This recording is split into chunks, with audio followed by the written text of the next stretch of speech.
ആശ്വാസമേകുവാനാരുമില്ലെനിക്ക് യേശുവല്ലാതെ.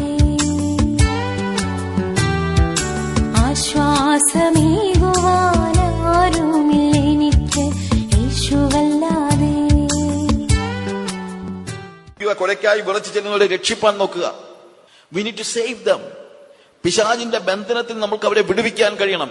അതിനുവേണ്ടി റിസ്ക് എടുക്കാൻ തയ്യാറാകണം.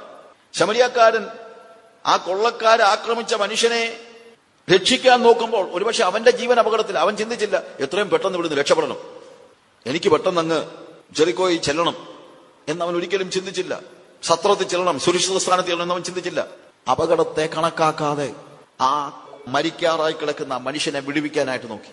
അതൊരു ഭൗതികമായ ഉദാഹരണമാണെങ്കിൽ, ആത്മികമായി കൊലയ്ക്ക് കൊണ്ടുപോകപ്പെട്ടിരിക്കുന്ന, അറുക്കുവാനുള്ള കുഞ്ഞാടുകളെ പോലെ കൊണ്ടുപോയിക്കൊണ്ടിരിക്കുന്ന ഈ പിശാചിന്റെ അടിമത്തത്തിൽപ്പെട്ട ജനങ്ങളെ വിടുവിക്കാൻ നമ്മൾ ഇറങ്ങിച്ചെല്ലുന്നില്ലെങ്കിൽ നമ്മുടെ ജീവിതം ഒരു മാഫിയ ജീവിതം അല്ലെങ്കിൽ ഒരു സോഫിയ ജീവിതമാണ്. ദൈവത്തിന്റെ ഇഷ്ടം എന്താണോ അതേ ഇഷ്ടം തന്നെയാണ് നമ്മളും ചെയ്യേണ്ടത്. ദൈവത്തിന്റെ ഇഷ്ടം എന്താ? എല്ലാവരും മാനസാന്തരപ്പെടണം. ദുഷ്ടന്റെ മരണത്തിൽ യഹോവയ്ക്ക് പ്രസാദമില്ല. അവൻ മനം തിരിഞ്ഞ് തന്റെ ജീവൻ പ്രാപിക്കണമെന്നാണ് ദൈവം ആഗ്രഹിക്കുന്നത്. നമ്മളെ ദൈവം കാവൽക്കാരനാക്കി വെച്ചിരിക്കുക, മുന്നറിയിപ്പ് കൊടുക്കാൻ, വേണ്ടി വന്നാൽ അവനെ സഹായിക്കാൻ. ഇറങ്ങിച്ചെന്ന് അവനോട് ഒരുപക്ഷെ കരഞ്ഞു പറയണമായിരിക്കും. പൗലോസ് തന്നെ പലപ്പോഴും പറയുന്നുണ്ട്, ഞാൻ കരഞ്ഞും കൊണ്ട് നിങ്ങളോട് പറയുന്നെന്ന്. ചിലപ്പോൾ കരഞ്ഞുകൊണ്ട് പറയേണ്ടി വരും, കുഞ്ഞെ നിന്റെ ഈ ജീവിതം നീ നശിപ്പിച്ചു കളയുക, അങ്ങനെ ചെയ്യരുതേ. കരയേണ്ടി വരും ചിലപ്പോൾ. അഭിനയിക്കാനല്ല, ഹൃദയത്തിന്റെ വേദന അല്ലാതെ വേറെ ഒന്നുമല്ല. ദൈവം നമ്മെ കാവൽക്കാരാക്കി വെച്ചിരിക്കുന്നു. കാരണം പാപം ചെയ്യുന്ന ദേഹിക്ക് നേരെ ദൈവത്തിന്റെ വാൾ വരുന്നു. നമുക്കറിയാം.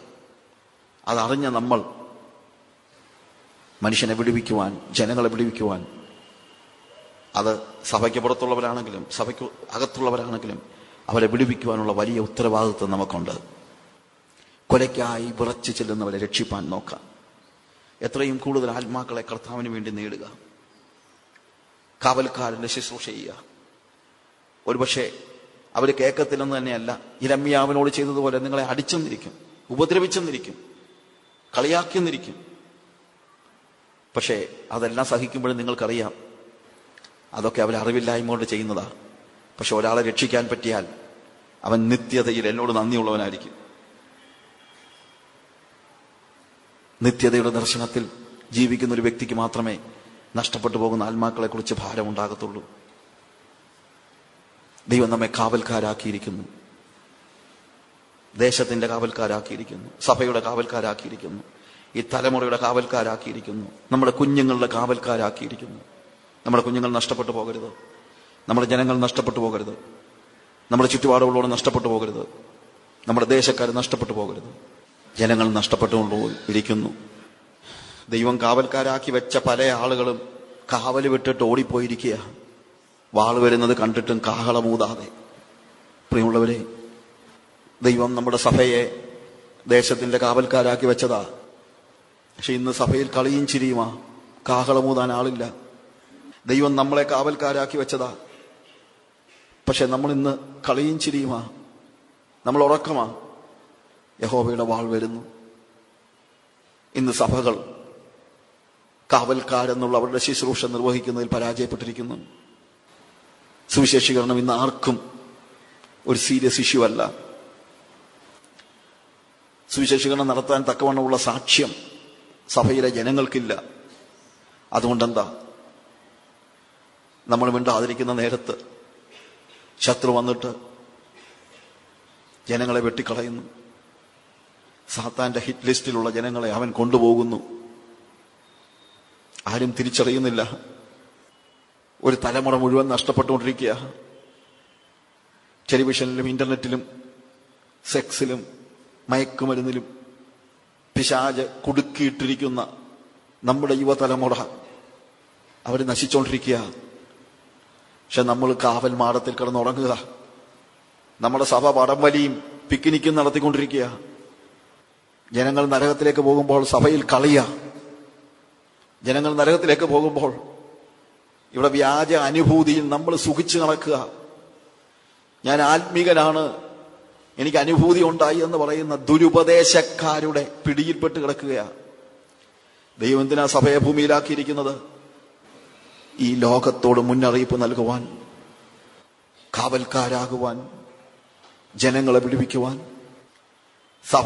സഭ ലോകത്തിന്റെ കാവൽക്കാരനായിരിക്കേണ്ടിയിരുന്നുവെങ്കിൽ അത് നടക്കാതെ വന്നിട്ട് ഇപ്പോൾ സഭയ്ക്കുള്ളിൽ തന്നെ നാം കാവൽക്കാരെ ആക്കേണ്ടി വരുന്നു. അബ്രഹാമിനെ ദൈവം വിളിച്ചപ്പോൾ നിന്നിൽ ഭൂമിയിലെ സകല വംശങ്ങളും അനുഗ്രഹിക്കപ്പെടുമെന്ന് പറഞ്ഞു. ലോകത്തിലൊരു അനുഗ്രഹമായിട്ടാണ് അബ്രഹാമിനെ ആക്കിയത്. പക്ഷെ ആ ഇസ്രായേലിന്റെ സഭയ്ക്കകത്ത്, അബ്രഹാമിന്റെ സന്തതികൾക്കകത്ത് ശപിക്കപ്പെട്ടവരായി കഴിയുന്ന ജനങ്ങളുടെ അംഗസംഖ്യ വർദ്ധിച്ചപ്പോൾ സിയോനിലെ പാപികൾക്ക് വേണ്ടി ദൈവം കാവൽക്കാരെ ആക്കിയിരിക്കുന്നു. ലോകത്തോട് നമുക്കൊരു ഉത്തരവാദിത്വമുണ്ട്. അതേപോലെ തന്നെ സഭയിലെ ലോക സ്നേഹികളോട്, ലോകം പിടിച്ചടക്കിയിരിക്കുന്ന ലോകത്തിന്റെ അടിമകളോട്, അവരോട് നമുക്ക് ഉത്തരവാദിത്വമുണ്ട്. സഭയ്ക്ക് പുറത്തുള്ളവർ നരകത്തിൽ പോയിക്കൂടാ, സഭയ്ക്ക് ഉള്ളിലുള്ളവരും നരകത്തിൽ പോയിക്കൂടാ. ദൈവം നിന്നെ കാവൽക്കാരനാക്കിയിരിക്കുക. മനം തിരിയുന്നുവെങ്കിൽ, അവൻ മാനസാന്തരപ്പെടുന്നുവെങ്കിൽ അവനെ തിരിച്ചെടുക്കുവാൻ, സ്വീകരിക്കുവാൻ, മകനാക്കുവാൻ ദൈവം വീണ്ടും തയ്യാറാണ്. നിങ്ങൾ എന്തിനു മരിക്കുന്നു? ദുഷ്ടന്റെ മരണത്തിന് എനിക്ക് പ്രസാദമില്ലെന്ന് കർത്താവ് പറയുന്നു. നീ വിട്ട് മനം തിരിഞ്ഞു വാ. അതാണ് ദൈവത്തിന്റെ ആഹ്വാനം, അതാണ് ദൈവത്തിന്റെ ഇഷ്ടം. ദുഷ്ടന്റെ മരണത്തിന് എനിക്ക് പ്രസാദമില്ല. ഇപ്പോൾ എല്ലായിടത്തും എല്ലാവരും മാനസാന്തരപ്പെടണമെന്ന് ദൈവം കൽപ്പിക്കുന്നു. ഒരാൾ പോലും നശിക്കണമെന്ന് കർത്താവിന് ആഗ്രഹമില്ല. പക്ഷെ ദൈവം നമ്മളെ കാവൽക്കാരാക്കി വെച്ചിരിക്കുക. നമ്മൾ ചെല്ലുന്നില്ല, പറയുന്നില്ല, നോക്കുന്നില്ല. അൺകൺസേൺഡ് ആയിട്ടല്ലേ നമ്മൾ ജീവിക്കുന്നത്? ആളുകൾ കൊലയ്ക്ക് കൊണ്ടുപോകപ്പെടുന്നു, പിശാച് ആളുകളെ നരകത്തിലേക്ക് തള്ളിയിടുന്നു. നമ്മൾ എന്ത് കണ്ടോണ്ടിരിക്കുക? യോനായെ പോലെ ആവണക്കിന്റെ തണലിൽ ദേശത്തിന് നാശം വരുന്നത് നോക്കിയിരിക്കുന്ന ഒരു അനുഭവമാണോ നമ്മുടേത്? അതോ കർത്താവേ, നിന്റെ കൺസേൺ എന്റെയും കൺസേണാ. നിനക്ക് ഈ ജനതയോട് സ്നേഹമുള്ളതുപോലെ എനിക്കുമുണ്ട്. ഈ ജനത രക്ഷിക്കപ്പെടണമെന്ന് നീ ആഗ്രഹിക്കുന്നത് പോലെ ഞാനും ആഗ്രഹിക്കുന്നു. ഞാനൊരു കാവൽക്കാരനാകാം, ഞാൻ പോയി പറയാം. കർത്താവേ, ഞാൻ ഒന്നിനെക്കുറിച്ചും വിചാരപ്പെടുന്നില്ല. ഞാൻ മറ്റുള്ളവർക്ക് വേണ്ടി ജീവിക്കാൻ തയ്യാറാ. എനിക്കൊരു മാഫിയ ആറ്റിറ്റ്യൂഡോ സോഫിയ ആറ്റിറ്റ്യൂഡോ അല്ല. എന്റേതെല്ലാം നിന്റേത് എന്ന് പറയുവാൻ ഞാൻ തയ്യാറാ. ഞാൻ ഇറങ്ങിച്ചെല്ലാം. നരകത്തിലേക്ക് ത്വരിതഗമനം നടത്തുന്ന ഈ ജനങ്ങളെ വിടുവിക്കുവാൻ ഞാൻ ഇറങ്ങിച്ചെല്ലാം. എന്നെ കാവൽക്കാരനായി നീ നിർത്തിയിരിക്കാൻ സ്തോത്രം. ഞാൻ തീർച്ചയായും ഉറങ്ങത്തില്ല, ഞാൻ അലേർട്ടായിരിക്കും. റിലീജിയൻ എന്നെ ബാധിക്കത്തില്ല. ഈ കാലഘട്ടത്തിലെ അനുഭൂതികളുടെ ഫോൾസ് റിലീജിയൻ, വ്യാജ സുവിശേഷം എന്നെ ബാധിക്കത്തില്ല. ഞാനതിനെ തള്ളിക്കളയുക. കർത്താവെ, വിശുദ്ധിക്ക് വേണ്ടി ജനങ്ങളെ ഒരുക്കുവാൻ, നിന്റെ വരവിന് വേണ്ടി ജനങ്ങളെ ഒരുക്കുവാൻ എന്നെ സഹായിക്കണമെന്ന് എത്ര പേര് പ്രാർത്ഥിക്കും? കർത്താവെ, എന്നെ കാവൽക്കാരനാക്കണമേ. കർത്താവെ, ഈ ജനങ്ങൾ കൊലയ്ക്ക് കൊണ്ടുപോകപ്പെടുന്നതായ ഈ ജനങ്ങളുടെ മധ്യത്തിലേക്ക് ഇറങ്ങിച്ചെന്ന് മുന്നറിയിപ്പ് നൽകുവാൻ തക്കവണ്ണം എന്നെ ഒരു കാവൽക്കാരനാക്കണമേ. എന്റെ സ്വകാര്യമായ ഇഷ്ടങ്ങളും താല്പര്യങ്ങളും ഒക്കെ ബലി കഴിക്കാൻ ഞാൻ തയ്യാറാ. എന്റെ സ്വന്തം ജീവിതത്തെ ബലി കഴിക്കാൻ ഞാൻ തയ്യാറാ. ഞാനിവരെ സ്നേഹിക്കുന്നു, അവരെ എനിക്ക് വേണം. കർത്താവെ, എന്നെ കാവൽക്കാരനാക്കണം. എത്ര പേര് പറയും? കരങ്ങളെ ഉയർത്തി കർത്താവിനോട് പറയുമോ? ഇന്ന് ഈ പകലിൽ നമുക്ക് കർത്താവിനോട് പറയും, കർത്താവെ, എന്നെ ഒരു കാവൽക്കാരനാക്കണമേ. ഈ ജനങ്ങൾ നശിച്ചു പോകുന്ന എനിക്ക് കാണാൻ വയ്യ. ഞാൻ അൺകൺസേൺഡ് ആയിപ്പോയി. കാഹളം കണ്ടിട്ടും ഞാൻ ഊതിയില്ല. എന്നോട് ക്ഷമിക്കണമേ കർത്താവെ. കഴിഞ്ഞ നാളുകളിൽ ഈ കാഹളം എത്രയോ പ്രാവശ്യം വാള് വരുന്നത് കണ്ടിട്ടും ഞാൻ കാഹളം ഊതിയില്ല. എന്നോട് ക്ഷമിക്കണമേ കർത്താവെ. എന്റെ ചുറ്റുമുള്ള ജനങ്ങൾ നരകത്തിലേക്ക് പോകുന്നത് കണ്ടിട്ട് ഞാൻ അവരോട് സുവിശേഷം അറിയിച്ചില്ല. എന്നോട് ക്ഷമിക്കണമേ കർത്താവെ.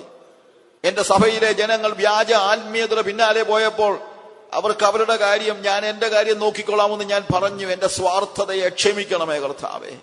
ഇന്ന് ഈ സമയത്ത് ഒരു പ്രാവശ്യം കൂടെ എന്നെ തന്നെ സമർപ്പിക്കുന്ന യേശുവേ, ദേശത്തിന്റെ കാവൽക്കാരനാക്കി എന്നെ നിർത്തണമേ കർത്താവേ. ഞാൻ എനിക്ക് വേണ്ടി ജീവിക്കുന്നവനല്ല, മറ്റുള്ളവർക്ക് വേണ്ടി ജീവിക്കുന്നതിനാകുവാൻ എന്നെ സഹായിക്കണമേ.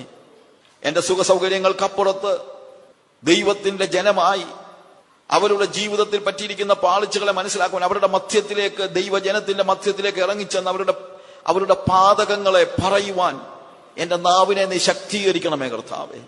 അവർ കേട്ടാലും കേൾക്കാഞ്ഞാലും സംസാരിക്കുവാൻ എന്റെ നാവിനെ നീ ശക്തീകരിക്കണമേ കർത്താവേ. ഞാൻ വലിയ സ്വാഗതമൊന്നും പ്രതീക്ഷിക്കുന്നില്ല.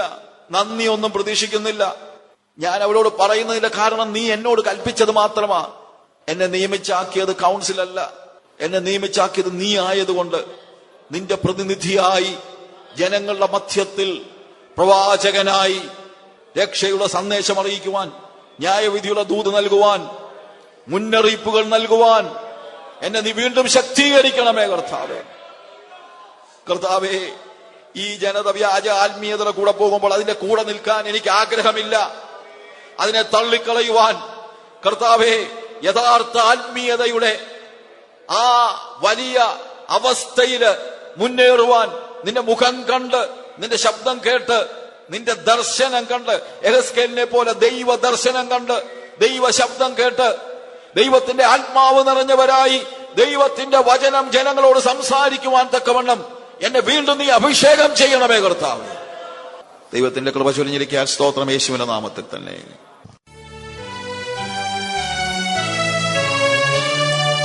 ആശ്വാസമേകുവാൻ